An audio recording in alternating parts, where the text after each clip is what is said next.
As you all can see, Silas does not want to leave the adult class.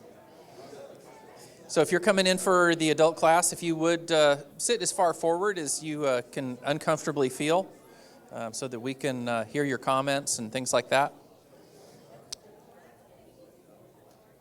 We're going to get started here in just a minute. Okay.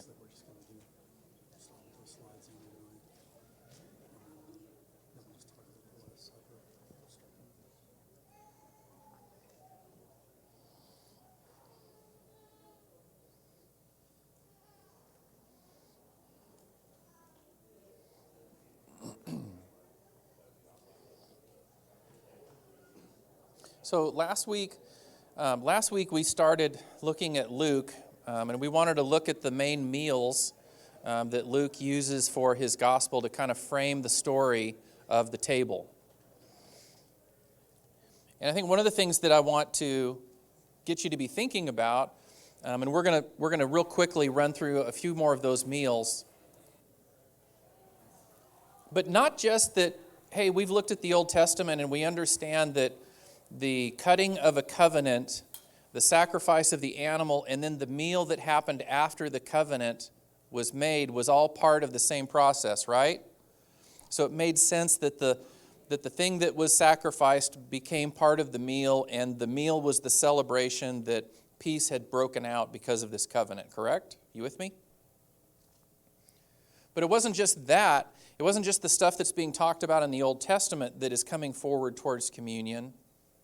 But it's this idea of what was lost in the garden is coming forward into communion, which was this place where God and man could fellowship together, right? And so what we're seeing is we're seeing, and we've talked about this a couple of times, we're seeing that communion is actually this instructive kingdom lesson that says this is what we're playing for, as Christians, we're playing for this idea that we get to be part of God's kingdom and we get to sit at His table. And it's a table that He is hosting and that we get to approach, and we have a seat with our name on it because of what Christ did at the altar, right? So, Glenn, do you want to take these, or do you want to run through them? Or? No, you go ahead. Okay. I'll hit the ones that we have. So we talked about some of these Luke moments. We talked about the banquet at Levi's house in Luke 5, where you have tax collectors and sinners, and what is happening there is Jesus is basically saying, I have come to call not the righteous, but the sinners to repentance. So there's a meal, there's a table moment that is about evangelism. In 7, we read about dinner at Simon the Pharisee's house, and where Jesus actually forgives sins at the table. So we learn about reconciliation being part of the table. In chapter 9, we have the breaking bread at Bethsaida, or the feeding of the 5,000. And the idea that Jesus is basically saying we're going to meet people's needs. One of the things that happens around the table is Christ's community as we meet people's needs. In chapter 10, we have hospitality at the home of Martha. We have discipleship going on, right? Discipleship going on at the table. And there we have the quote that Mary has chosen the better path because she is the one who's interested in the teachings, and Martha is the one who is focusing on the preparation of the meal. Chapter 11, we get the noon meal at the Pharisee's house. And here Jesus says, you Pharisees clean the outside of the cup, but inside you're full of great wickedness. So we have teaching about what's going on inside of your heart at the table. There's a call to purity. There's a call to transparency. In chapter 14, Luke tells us the story about the Sabbath dinner at the Pharisee's house.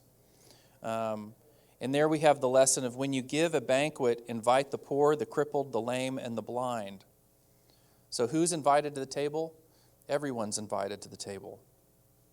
In chapter 19, we have the story of hospitality at the house of Zacchaeus.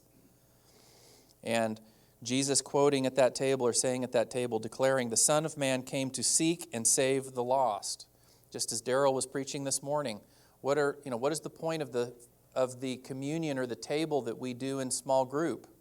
It is partially about salvation. It is partially about bringing people to our community.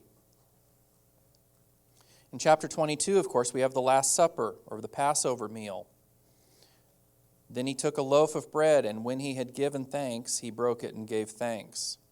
We talked about how this is a thanksgiving offering, correct? It's a fellowship offering.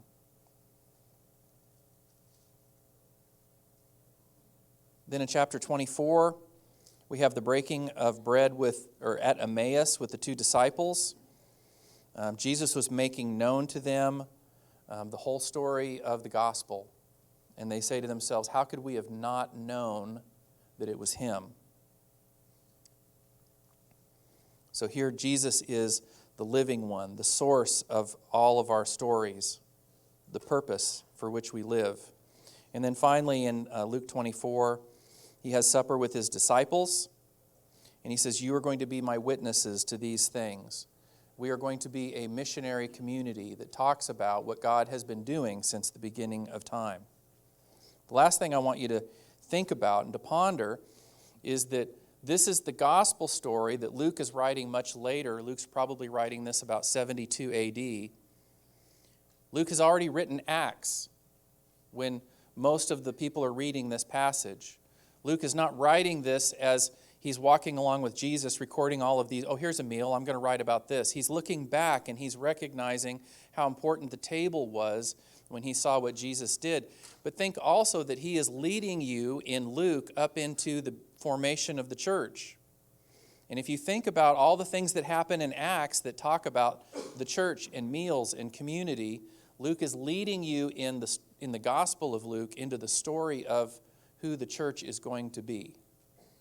So when you get to Acts, you're going to find that how the church communes, how the church eats together. We get stories like they met in each other's home daily, breaking bread. We get lots of culmination of what's going on. So again, what we are not wanting to do is we are not wanting to say that what we are doing in the 12 minutes or 14 minutes of our communion service is wrong. But we do want to declare that the whole Bible is saying that the sacred idea of communion, just like we have the sacred of baptism, the sacred of marriage, that these have always been part of God's plan, and they are full of wonder and mystery, and they are all the things that he has been sharing with us since day one. Mountain Dew Man? That's not fruit of the vine. There is no vine that Mountain Dew comes off of. Hey, there's orange juice in there. Not a vine. There's orange juice in there. That's what I always say. If you look on the ingredients on Mountain Dew, it says orange juice. So, John ran through those meals. We hit 3 of them last week, kind of in detail, read some of the passages. I want to back up and hit 3 more. There's like 10 listed, 9 listed, whatever. I would remind us the interesting thing about Luke, he's a historian, but when he's talking about Jesus in his gospel, and in Acts, I guess, too, but it's specifically in Luke, about 1/5 of Luke it happens in the context of some kind of meal. And John just kind of went through the list a little bit. And it wasn't just, they were hungry, so they, stopped to eat something. But there was something going on. And again, last week we looked at the Levi, the tax collector, and or Matthew, Levi, same person. And Jesus tells him, come follow me, and he does. I did a study on the disciples one time. I was teaching a class, and something that was interesting about Matthew, I can't remember if I mentioned this last week, but who else was like Matthew who had a lot of money? You think of the rich young ruler, and the rich young ruler, he's seeking Jesus. He comes up to Jesus and has a conversation. He asks Jesus, he says, what do I have to do to be saved? And Jesus says, well, you need to, be good and this, that, and the other thing. And he said, well, I've done all these since I was young. He says, well, there's one thing you lack, and it's you need to sell all you have and give to the poor and follow me. And the guy goes away sad because he, we're not told, did he go think about it and change his mind and come back later. I don't know. But this study that I did on the disciples, it said, perhaps this rich young ruler could have been like Levi or Matthew, become a disciple if he had been willing to do that. Because basically that's what Levi did. He folded up his tax collector table and followed Jesus. This rich young ruler at the time we're reading about him, he just wasn't quite willing to do that. So I thought that was interesting. At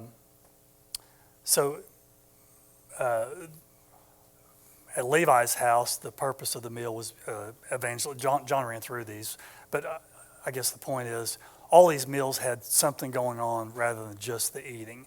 We looked at the simple woman at the Pharisee's house, and you contrast his attitude and her attitude, and he was forgiven little, so he loves little. She was forgiven much, so she loves much. And then Mary and Martha, really good friends of Jesus, and what's more important. So I want to go ahead and pick up the one with, let me back up just a little. This one, I'm going to go ahead and read this out of Luke. I'm going to be in Luke chapter 14. Let me just read this, and as I read it, the thing here is, the point here is the invitation to all. So a lot of this idea of communion, remember we're talking about communion. What is communion? It's being together, eating together. When you go out to eat with friends, you don't go out to eat with enemies or people you don't like, unless the only thing I could think of is if you're going to break up with somebody, then you may go out to eat in a public place so whoever it is can't make a scene or something. But other than that, you're going out to eat with friends or people you want to be with. So the idea of communion and being together, besides just the being together, is some kind of point here. So let me read Luke chapter 14, verses 1 through 24. One Sabbath he went to dine at the house of a ruler of the Pharisees. They were watching him carefully. And behold, there was a man before him who had dropsy. And Jesus responded to the lawyers and the Pharisees, saying, "Is it lawful to heal on the Sabbath or not?" But they remained silent. Then he took him and healed him and sent him away. And he said to them, "Which of you, having a son or an ox that has fallen to a well on a Sabbath day, will not immediately pull him out?" And they could not reply on these things. Now he told a parable to those who were invited. Then he noticed how they chose the places of honor, saying to them, When you are invited by someone to a wedding feast, do not sit down in a place of honor, lest someone more distinguished than you be invited by him, and he who invited you both will stick the pages together. Come and say to you, give your place to this person, and then you will begin with shame to take the lowest place. But when you are invited, go and sit in the lowest place, so that when your host comes, he may say to you, "Friend, move up higher." Then you will be honored in the presence of all who sit at the table with you.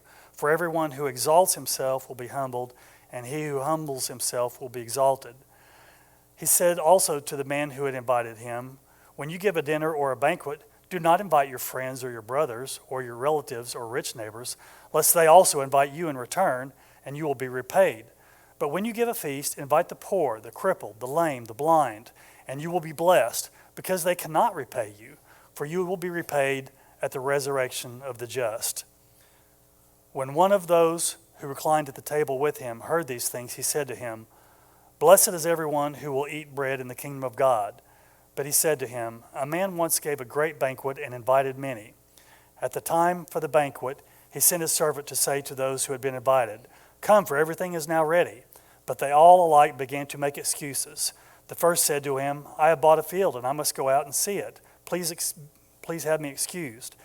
And another said, I have bought 5 yoke of oxen, and I go to examine them. Please have me excused. And another said, I have married a wife, and therefore I cannot come. That one we understand, right? So the servant came and reported these things to his master. Then the master of the house became angry and said to his servant, Go out quickly to the streets and lanes of the city, and bring in the poor and the crippled and the blind and the lame. And the servant said, Sir, what you commanded has been done, and still there is room. And the master said to the servant, Go out to the highways and hedges and compel people to come in, that my house may be filled. For I tell you, none of those men who were invited shall taste my banquet." So the purpose of this banquet is to be more inclusive than just your friends. I mean, when we think of communion, a lot of times we think of the altar, we think of communion with God. Sometimes we kind of think of communion with each other, even though we kind of make it an individual thing nowadays. But the idea that this author kind of gets at is communion should extend not just between you and God and each other, but even beyond the walls of the building and out into the streets, because the invitation is for everybody. And so we want to eat with people who maybe couldn't provide for themselves. Were you going to say something? Yeah, I want to point out that when Jesus is saying, don't take a seat of honor, I want to take us to actually the communion service, the Last Supper that he does. Not only does he not take, he's the host. He's hosting that Last Supper. But he is going to be the one washing the feet.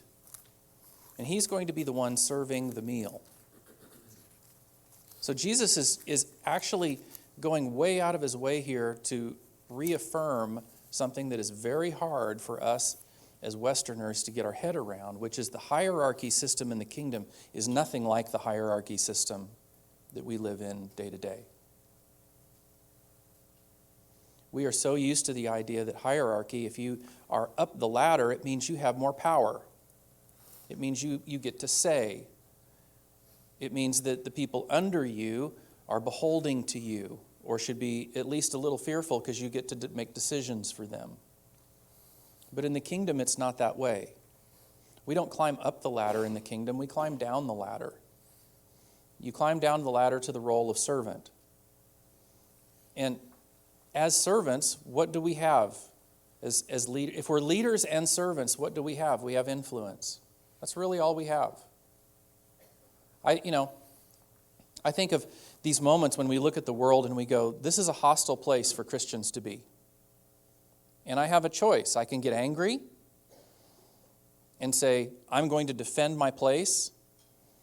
Or I have to, and if I think that way, then I have to resolve that with what I see Jesus doing, which is taking off his robe and putting on a towel and going and washing feet and inviting sinners to the table, the very people that I'm angry with. And he's hard. Jesus is hard because I want to be angry. And Jesus is saying, invite them to the table. And so this is what we wrestle with. We wrestle with our culture, and we wrestle with hierarchy. And Jesus is basically saying, through this meal, I want to dismantle a lot of the things. God is trying to dismantle a lot of the things about how you keep setting your world up. And we've been doing it ever since the garden. Ever since we decided that men were stronger than women, men got to say, and men had power, and women had to take the back seat because they get smacked if they didn't. That's how it worked in the ancient world and in some places in our world today. That is not the way it is supposed to be. So this table that is overseen by Christ himself, this table that is served by Christ himself, we talked last week briefly about the idea that the ground at the cross is level. We all need Jesus, and Jesus is the only remedy that allows us to come to the table. And so there is no hierarchy at our table. Those are hard things to get our head around. So we're going to come back to the Last Supper that he touched on. I do want to just mention that we won't read this, but the two disciples, after Jesus had died and after he had risen, the two followers of Jesus are walking to Emmaus, and they're talking about the things that had happened, and trying to figure things out. And then Jesus starts walking with them, comes along, and he starts talking to them. They're not allowed to recognize him, and he starts talking to them. Well, don't you remember what he said when he was with you? This, that, and the other thing. And they said, oh yeah. And so when they get there, they invite him to eat with them. And remember, Jesus has already had meals with these people, and Luke uses this phrase, breaking of bread, a lot. And, when he did the Last Supper, which we're getting ready to go back to again, he broke the bread and gave it to the disciples and said, do this, remember me, my body, my blood. So these guys have been walking along, they're talking with Jesus. Jesus is saying, don't you remember what he said? and then they're going to eat together. And as soon as he broke the bread, all of a sudden their eyes are open, and they, and then he's gone. But it was the breaking of the bread that kind of reminded them, hey, that was him. And then they immediately go back and tell everybody else. So let's go back to the Last Supper now.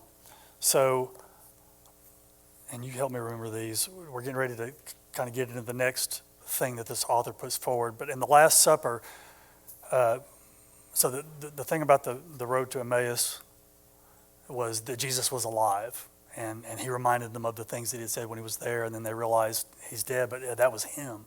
As a matter of fact, I would even throw this one in. Remember when the disciples, Peter says, Jesus has died, they're sitting around. Peter says, I'm going to go fishing. He said, I'll go with you. And so a lot of them are out there on the boat fishing, and then somebody's on the shore, and they said, hey, have you caught any fish?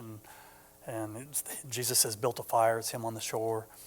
And anyway, Peter recognizes him, say, it's the Lord. And anyway, he has them bring the fish in, and they have a meal together there too. So again, Jesus is having this meal with them after he's been risen from the dead.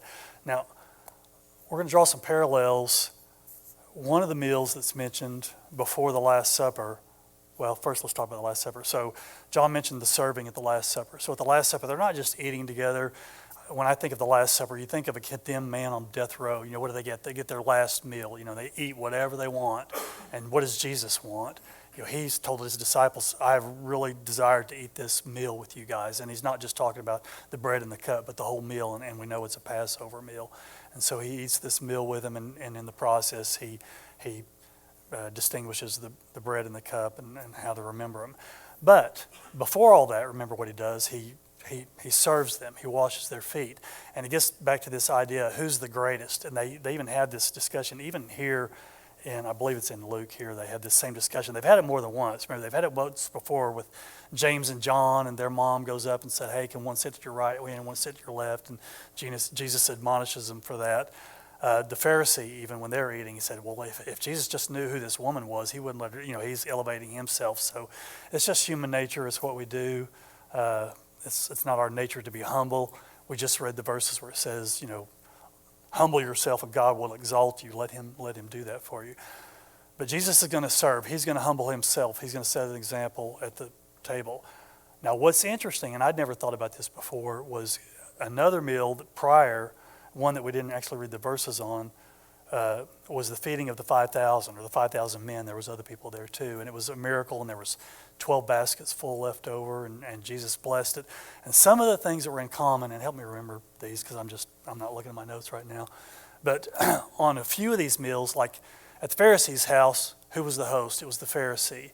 At Levi's house, who was the host? It was Levi.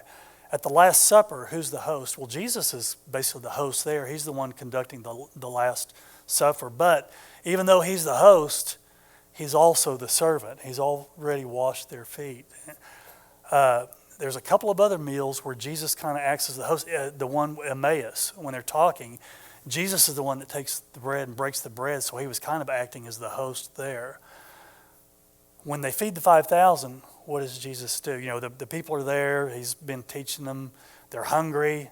They say, hey, send these people away. They need to go. It says, and what does Jesus say to his disciples? You feed them.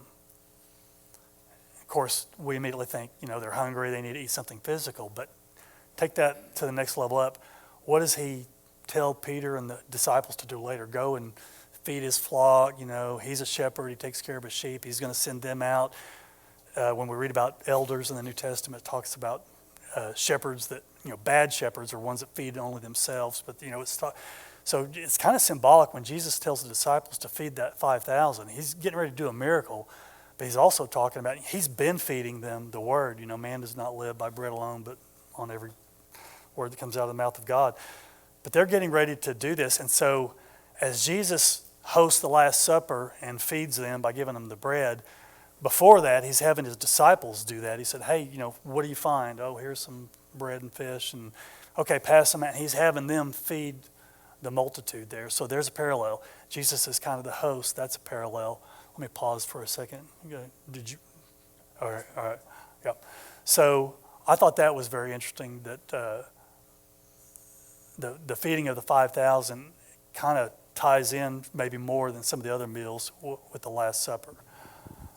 I would add that we're going to see the feeding of the 5,000 show up in the early church as one of the core analogs that they use for early communion, which would seem strange to us because why in the world would bread and fish somehow be comported with bread and wine? But because of how the early church interpreted what was coming out of Luke and Acts, the idea of having a meal, the idea of having whoever's willing to come be part of the table, that they're interpreting this in an interesting way. They're not interpreting it the way that we are for 2,000 years of church history, centered around the elements of the body and the blood. They're seeing it as more of a table interpretation in the very early church. We're going to see it later, but I want you to think about it because it is one of the few passages where Jesus does what he does in the Last Supper, where he takes the bread, breaks it, blesses it, and passes it out. So that is the feeding of the 5,000 is something that the early church locked onto and connected with their communion time. And that's a spoiler alert, a little bit of a teaser, and we'll get to that later. John, is that maybe why the early church Christians use the symbol of the fish? That is, I don't know if it's the symbol of fish. I don't know what the connection there is. But I do know that the early church fed a lot of people. They were, in a lot of ways, they became the welfare of the communities that they were in, which is one of the reasons that the church was seen in good light, even though the government was against them or the religious leaders were against them, because they were actually taking care of the poor. So there was something that was coming out of that. The church saw these meals. The church saw the way that Jesus did his thing, that they incorporated that. It caused some problems, and in fact, it caused enough problems that they didn't do it that way for very long. But it's an interesting journey that they went on.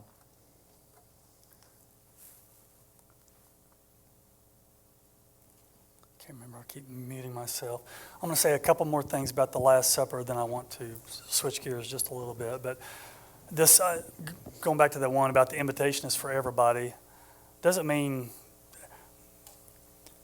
I don't know why, but I thought of this, but if you think about Jesus on the cross, who was with him? There was two thieves there. One of them, Jesus says, today you'll be with me in paradise, because he's saying to the other thief, hey, we deserve this. He doesn't. Was the invitation, I'm just asking a question, was the invitation not open to the other thief too? So what was the difference? I mean, it's kind of answers itself, really. I mean, it was their attitude. So just like the wedding banquet, somebody going to say something? Somebody just coughed. The invitation was out there for everybody, but not everybody came. So, go out in the streets, we don't care what their status is, but bring them in if they're willing to come. Remember the Passover, the original Passover with Moses was a joyful time. They were getting ready to leave Egypt. They were going to have freedom from their bondage, from slavery. And so it was a happy thing. This author mentioned that maybe it's unfortunate we saw the movie The Ten Commandments with Charlton Heston, because when they're doing the Passover, it's kind of solemn and shut the door, that's death out there or whatever. But it was a joyful thing, and we've kind of maybe carried the solemn image in. I mean, we've talked about it in previous class times, but Eucharist means Thanksgiving. It should say happy time. Yes, we remember the altar, the cross, but we're kind of past that now, and now we're at the table with the fellowship. So just the idea of joy there. Go ahead. I do want to go back to Glenn brought up the idea that Jesus is saying, hey, this argument that you're having about being the greatest, he says, don't be like the Gentiles who lord their leadership over. In other words, if you want to think about it this way, is we're doing table. I don't need that here. That doesn't belong here. But I want to take us into an interesting little part of communion, and that is that the thing that is supposed to be the most uniting thing in Christendom, the fact that Christ died and was raised, and that we gather around his table, the thing that is the theme from the fall until the end of Revelation has been one of the most divisive things in Christendom, period. In fact, one of the few things that we really are united in is our divisiveness over the elements of communion. That's not a good thing. That doesn't reflect well on all of us. Everybody has strong opinions. The Catholics have strong opinions about communion and its elements. Evangelicals have strong opinions about the elements and what they mean. The Lutherans have a slightly different one. The Anglicans have another slightly different one. And we all feel excluded or are excluded from each other based on those dogmas. Right? There's a real problem with that. Because the whole point, yeah. I was listening to a podcast about the Eucharist this week, and by some Orthodox Christian guys, and they made some comments about what the Catholics believe about the Eucharist, and I thought they were salient. He says that it ends up where they put a piece of wafer in this big grand chalice, and you can give worship to that because it is Jesus, right? They don't necessarily think that's wrong, but it's a little weird, right? Like, the point of the communion isn't necessarily what it is, and that might be something that they say we kind of get a little too focused on. Like, what is communion? And ultimately, like for Catholics, for example, like the logical end of what is communion results in that interpretation of it. Like, transubstantiation isn't inherently wrong, in my opinion. Neither is the idea of being allowed to give worship to the communion, because if it's God, sure. But that's beside the point.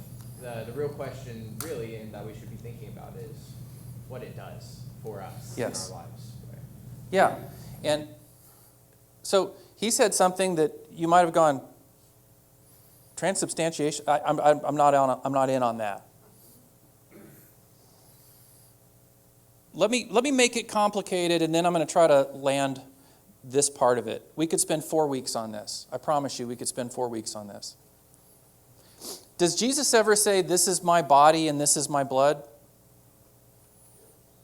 Does he say it more than once?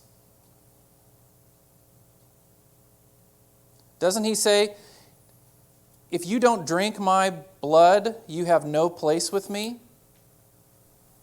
Doesn't he say that? Do you feel a little uncomfortable taking the direct words of Jesus and going, let me rephrase those to what he actually meant?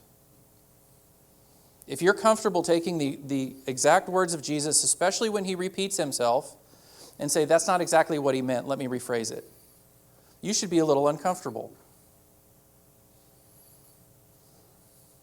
But let me point something out about all of the different views around the elements of communion within Christendom. And that is that we all agree on something. And that we all agree that it's a deep mystery. We all have very strong opinions up to a point, and then if you're learned, most of the higher-ups in all of these different branches of Christendom eventually say, but this is a mystery. This is one of the great mysteries of God, is that we can't fully understand what is happening. We have groups that believe that they take a wafer and that somehow it is changed into the body of Christ. We have groups who believe that we take a wafer and somehow we are transported into the presence of Christ in his kingdom. We have groups that believe that we are symbolically participating with Christ at the table. But we don't fully understand the mystery surrounding it. And I want to just say that we should be okay letting it be a mystery. It is okay for things to be mysteries. It is okay for God to understand the layers and the levels of things that are going on in this world and in the world above us that are beyond our pay grade.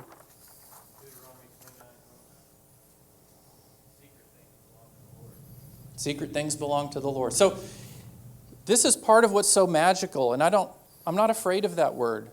What Christ did is amazing. I mean, they told us through the whole Old Testament that there was going to be a sacrifice, that it's going to look like the sacrifices of old, and somehow we are going to be invited to the table. I will tell you one heresy, I'm using this word, that I have a real problem with, and I think it exists at some level in our broader body. And that is that when we come back on Sunday morning and we take of these elements, somehow we are taking care of our sin when we take the elements. That somehow the sins of last week are being cured by us coming and taking the elements of communion together as brothers and sisters. That somehow eating the body and the blood of Christ, whatever that means and whatever that mystery is covering over the sins of last week. Let me assure you that that is not biblical. Christ died one time, and we do not crucify him again every week. And what you did this last week that you need forgiveness for has been forgiven, and it was forgiven at the cross that one time. I want you to think about that. When you think about have you ever felt that way? I have felt that way, that I really need communion. I really need this time together. I need to be reminded of what Jesus did for me, but I need to be reminded that it was strong enough for my whole life and for your whole life. Are you with me? Let's not be so certain that we understand everything all the time about communion that we are the only ones who get it. And if you're with us here this first week and you're visiting, you're going, whoa, what are they talking about? We're trying to talk about communion, both big C communion, what we do in the communion service, but we're also talking a lot about little c communion, which is the whole idea of table that Jesus establishes for his whole kingdom, and how those two things work together and play together to teach us about who we're supposed to be as the church. I'm sorry, can I interject just one thing? I agree with 1,000% what you're saying, except for one thing, is that there's only one thing that we agree on, that is that it's a mystery. Because I've communed with every denomination that you have talked about, and every single time it points at Jesus. Yeah, I overstated that. I'm stating that for the fact that in our division, even in the division, there is a common thread. In our division, the common thread is that there's a mystery. But there's lots of agreement. There's agreement that we all come to communion because of what Christ did. There's agreement that Christ was raised from the... There's lots of agreement. But in our divisions, in that little place where we have secluded ourselves from one another, that we have taken ourselves away or not allowed people to commune with us, even in that space, we all agree in the mystery of what is happening in that moment. Okay, so with the few minutes we got left, I want to switch gears just a little bit. It's still related to communion. We'll pick up here next week, but I want to ask, did anybody watch the opening ceremony of the Olympics Friday? Okay, I see some man. So what happened?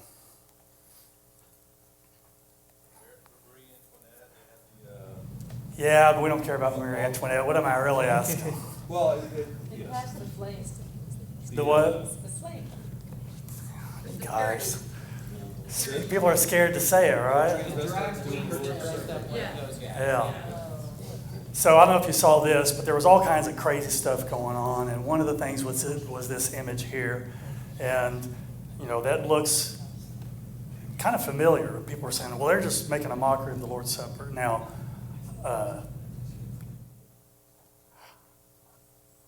if you've been on social media, of course, they got a lot of flack about this, France did, because obviously you got the girl in the middle with kind of the halo, and that looks... Actually, I'll come back to that in a second. So they got a lot of flack for that, and so they were going to kind of backtrack. I've seen some excuses or some explanations, I'll say, on Facebook. Have you seen explanations kind of explaining this away? So I took a snippet of it. This says, dearest gentle reader, this is kind of snarky and sarcastic, but they're going to explain away this picture here. And there was other things going on, but they're going to talk about this image that looks like the Lord's Supper. They say, dearest reader, I'm about to step on some toes in regard to the opening ceremony at the Paris Olympics.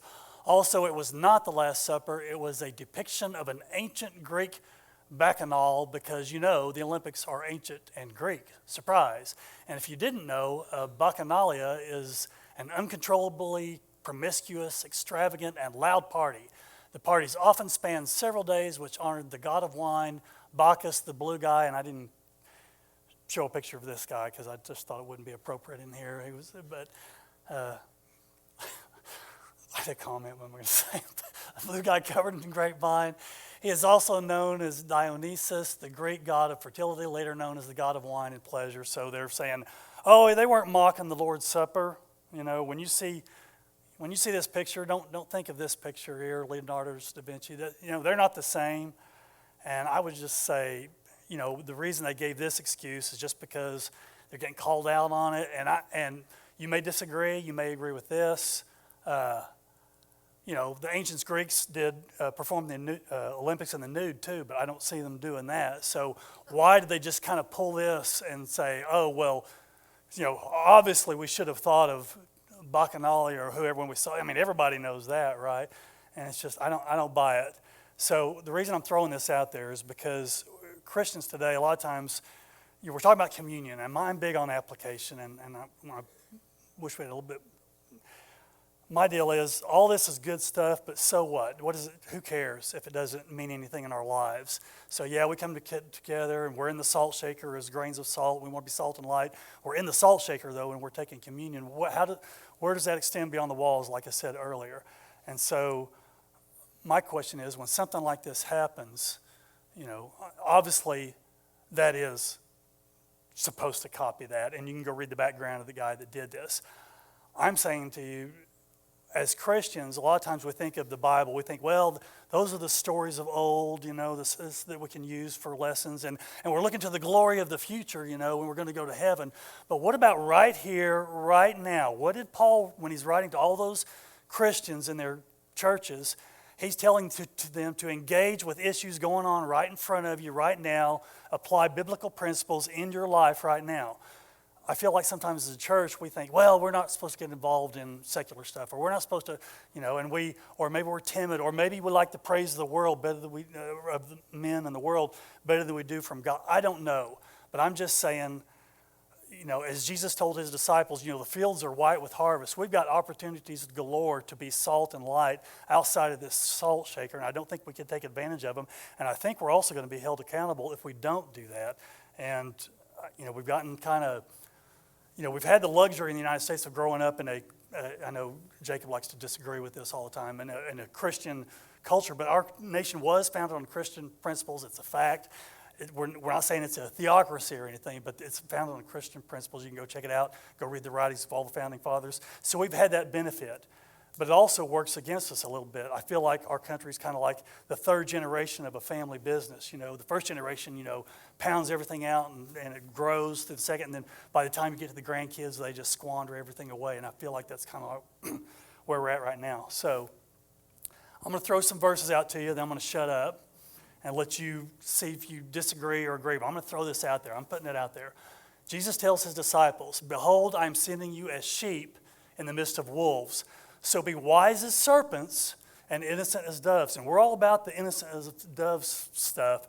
But when are we going to be wise? When are we going to wise up? When are we going to call this stuff out? Like, yeah, you can make that excuse about Bacchanalia and ancient Greeks or whatever, but you are mocking the Lord's Supper, and, they don't do it to the Islamists. They don't do it to other groups, but Christians are fair game. Let me throw a couple more out. This is Paul writing to the Christians at Corinth. So there's a guy that has his father's wife, and Paul's calling him out, and he's telling them, engage right now, apply these principles in your life right now. Don't look to the past, don't look to the future. This is how this plays out in your life. And I always got confused about this part. Let me just read it. It's actually reported that there is sexual immorality among you, and of a kind that is not even tolerated among the pagans. For a man has his father's wife, and yet you are arrogant. I'm going to come back to that. Ought you not rather to mourn? Let him who has done this be removed from among you. I never understood, your version may say that they were proud about it, and I thought, that's weird. Why would you be proud about it? But I get it now. We're so open-minded. We're proud of being open-minded. We don't want to judge people. And that's right. We're not going to be judgmental, but we are to judge. We're going to judge angels. We're supposed to be discerning. We're supposed to judge right from wrong. Don't cop out and say, well, we can't judge. Judge not lest you be judged, or whatever measure you use, it'll be measured to you. But we are to make judgments. Paul's telling them to make one right here. Hang on. So, don't stop me. So later on, and actually, this is actually in the context of, we talk about communion. This is talking about excommunicating somebody. That's kind of where we get it. Don't let this guy in, he's going to come back in his other letter and say, okay, now that he's, suffered, bring him back in if he's willing to change. All these meals with Jesus, with the simple woman, all of them call for a change. He didn't say to the simple woman, hey, let's go party some more. She had already changed. She'd already repented. All that Levi had to change, So, skipping down a little bit farther, but now I'm writing to you not to associate with anyone who bears the name of a brother. So someone who calls himself a brother or sister, if he is guilty of sexual immorality or greed, or as an idolater, reviler, drunkard, or swindler. Do not even eat.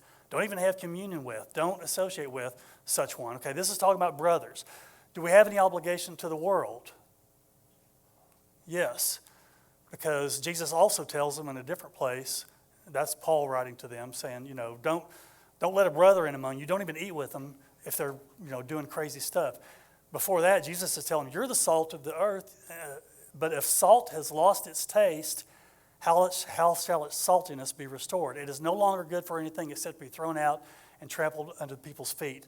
Have a positive influence. If you're not willing to do that right now, not talking about the past, right now, if you're not going to get out of this salt shaker and go out there and have some kind of positive influence, push back on the stuff we saw or that you come across. And I'm not saying go around and wag your finger at everybody. I'm saying be humble, set an example, do it in love.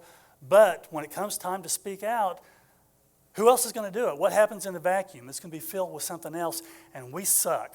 We are a big vacuum, and we're leaving things open for everybody else. We're letting people define what Christianity. Oh, you can't do this. If you don't define yourself, somebody else will. I'm almost done. Sorry. Iron sharpens iron, and so one man sharpens another. We should come in here in this safe place, sharpen each other. I'm trying to sharpen you right now by chipping away at you, and I want you to do the same for me. But we need to speak up, and I'm just going to go back to the salt verse. And now I'm going to shut up. I'm going on too much. It's okay. But you see how this relates to communion? It's like, make it mean something. Don't just sit in here and eat your bread and juice. It is appropriate for us to feel a sense of urgency in our culture. Amen? It is appropriate for us to feel a sense of urgency as we look at the world that our grandchildren are going to be growing up in. Amen? But let us not forget the image that we have of Jesus when he comes to make everything right. He comes on a horse, drenched in blood. Whose blood is it? Whose blood is it? That is not the way the world fights. And we don't fight the way the world fights. We fight with a table, and we fight with hospitality, and we fight with truth and love. But we don't hide in a cave. There is a sense of urgency, but it's an urgency to get back to what Christ has called us to be as his disciples. There is a sense of urgency to take what's happening here in Big C and take it out into the world around us and to our neighbors in Little C. If you're waiting for somebody who we're going to elect to bring the world back to the way that Jesus wants it, you're going to wait a long time. Jesus sent 12 men out into the world. It takes a while to do it with 12 men. We're way ahead of that. We've got almost 300 people at Oakdale. If you feel a sense of urgency, be more hospitable, be more engaged, be more inviting, be more loving. Speak the truth, but speak it in love. Take our communion, take our welcome, take our invitation out into the world, and that's how we push back. And I'll just say one thing, and I'll be done. So you hear the phrase, the LGBT community. They have communion with each other. They have a purpose. They're out there pushing it in our faces every day, and it's wrong. What about the Christian community, our communion with each other? Are we extending that out? Are we manifesting it? And, you said, talk about going out in the world. It's a one-on-one thing. I mean, I'm not going to go out and run for president and say, okay, everybody, we're all going to go to the Church of Christ now, and you can't, That's not what it's about. It's a one-on-one personal thing. Okay, I'm done. I think it's important to remember we're at war with Satan. Period. Yeah. And I think and those people up there are invited to the table. Yep. And I think that if we start making this about us versus LGBTQ, we've missed the boat. It's us against Satan, and it's us against a world that is becoming And I don't think hostile. We should be shocked. We shouldn't that be. the world who belongs to Satan is doing this. No. That the world who belongs to Satan is, what we should be shocked at is Christians who say stand up and fight and tear these people down. Correct.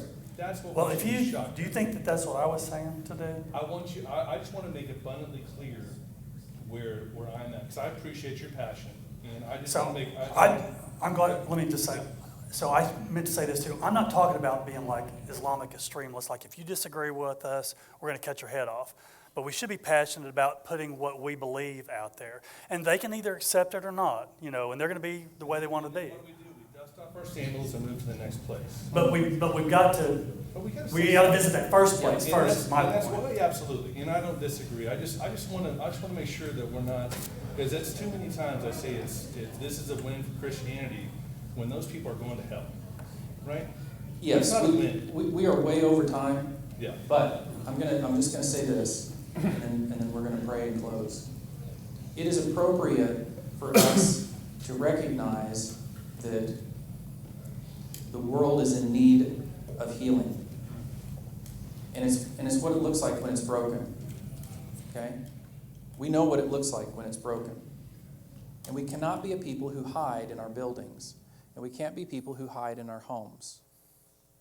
And we can't be people who say, well, I'm just going to move somewhere and not engage this anymore. That is the least incarnational thing you could do. We're told to be salt and light, as he's talking about. It is okay to be passionate about the fact that it feels like we are on our back foot. That's okay. Just so long as what comes out of that is that we are going to study what Christ did, we're going to look at the way he did it, and we are going to mobilize to do that. Christ went all around his community and mobilized his disciples to show what it looked like, what God's kingdom looked like. Let me say this because we need to go, but I'm glad you brought that up because I'm talking to us. We're in the salt shaker, and so I'm being harsh to ourselves. I'm looking in the mirror. I would not go out to one of those people and say, whatever. Sometimes you might need to do that depending on what they're doing. If you got to get kids, get them. Yeah. But Those people aren't going to be transformed by becoming like us. They're going to be transformed by becoming like Christ. Amen. Let's pray real quick. God, we thank you for your kingdom. You've paid so much for it. Help us not to see our own futures and our own treasures and our own investment in this as somehow more valuable than yours. God, thank you so much for coming and showing us how we win the world. We know that what you showed us worked. Rome fell over time because of the way your people lived. God, we know that you are king. You are not king in the future, you are king now. Help us to be loyal and loving subjects under your leadership. It's in Jesus' name we pray. Amen. Thank you.